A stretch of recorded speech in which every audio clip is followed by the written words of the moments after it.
Untuk perhatikan di sini. Yang keempat, orang yang sibuk dengan dunia, mencintai dunia, dia terhalang dari mengerjakan apa yang bermanfaat.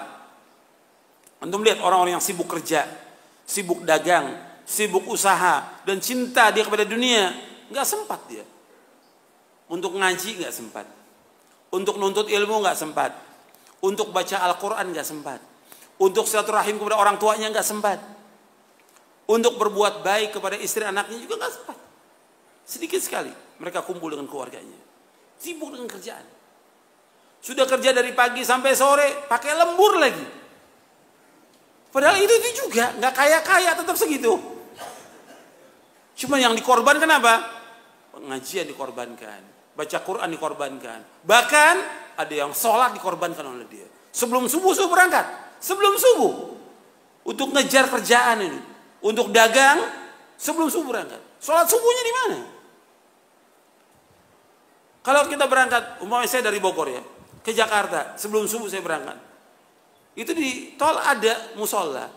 Ribuan mobil yang lewat, paling cuma berapa orang yang mampir sholat. Itu bisa kelihatan.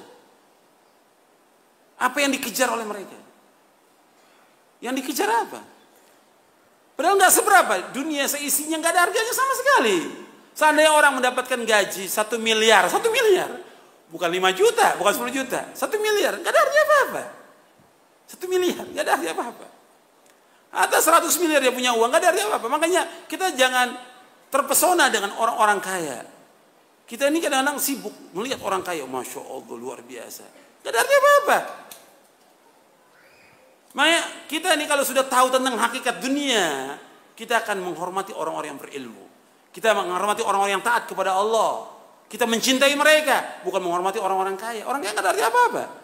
Yang dilihat oleh Allah yang mulia itu bukan kekayaannya. Apa kata Allah? Inna akramakum indallahi atqakum. Sesungguhnya yang mulia di sisi Allah yang mana? Yang takwa apa yang banyak harta?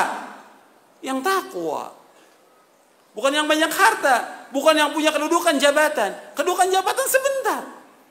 Ya, dia dikerumuni orang banyak di saat punya jabatannya, di saat dia punya harta. Kalau hartanya sudah nggak ada, jabatan nggak ada, apa orang mau dekat lagi sama dia? Nggak akan ada orang mau dekat. Tapi orang yang berilmu, meskipun dia miskin, tetap datangi oleh orang. Dan orang akan bertanya pada dia. Makanya pernah ada di zaman dahulu, ada seorang ibu punya anak, cacat anaknya ini. Selalu dijadikan bahan gurauan, dicela. Kemudian kata ibunya, wahai anakku, kamu belajar. Belajar ilmu syar'i, belajar kamu, belajar. Allah akan muliakan kamu. Karena dia ingat kepada ayat Al-Quran si ibu ini. Yarfa'illahu alladhina amanu minkum walladhina utul ilma darajat. Belajar, anak ini terus belajar. Sampai dia berilmu, nggak dicela lagi oleh orang, nggak dihinakan lagi. Semua orang datang, hatta orang-orang kaya datang pada dia untuk belajar. Ya, makanya ilmu tetap. Hormati orang yang berilmu. Hormati. Karena Allah yang memerintahkan demikian dan juga Rasul memerintahkan demikian. Sallallahu alaihi wasallam. Nggak ada suruh menghormati orang kaya, nggak ada. Kalau menghormati orang yang lebih tua ada dalam hadis Nabi yang sahih.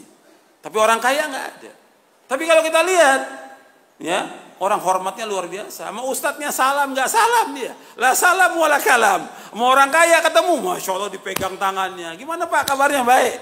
Apalagi kalau lihat mobil depan itu mobilnya bagus, masya Allah. Dikerubutin sama panitia.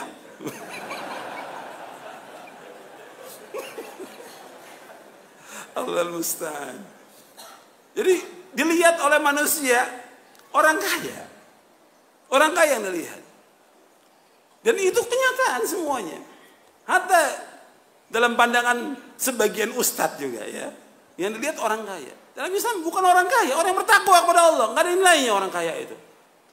Makanya kalau kita sudah tahu hakikat dunia, nggak ada artinya orang-orang itu.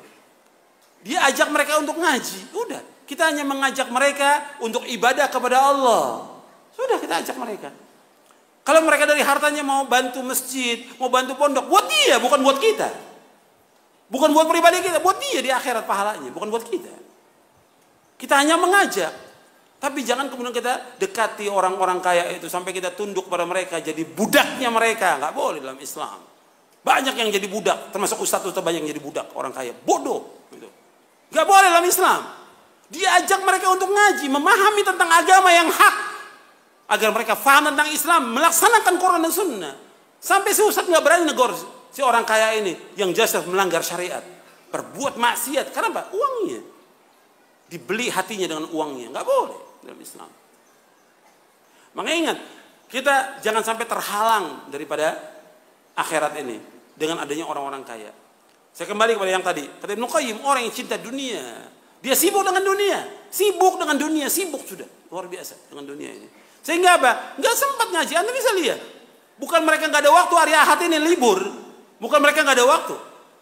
Jutaan manusia punya waktu mereka, tapi mereka nggak gunakan waktunya untuk ibadah kepada Allah, nggak digunakan untuk mengaji, nuntut ilmu, untuk baca Al-Quran, baca buku yang bermanfaat, untuk silaturahim kepada orang tuanya yang melahirkan dia dan mengurus dia, berbakti pada orang tua. Nggak digunakan oleh dia. Makanya melalui justru dia di sini sebutkan membuat manusia tidak sempat terhalang melakukan sesuatu yang manfaat bagi dia di akhirat. Akibat apa? Kesibukan dunia. Banyak yang manfaat buat dia ditinggalkan. Padahal yang kita cari semua yang manfaat. Nuntut ilmu bermanfaat. Baca Al-Quran manfaat. Silaturahim kepada orang tua manfaat. Dan yang lainnya lagi. Itu banyak tidak digunakan oleh mereka.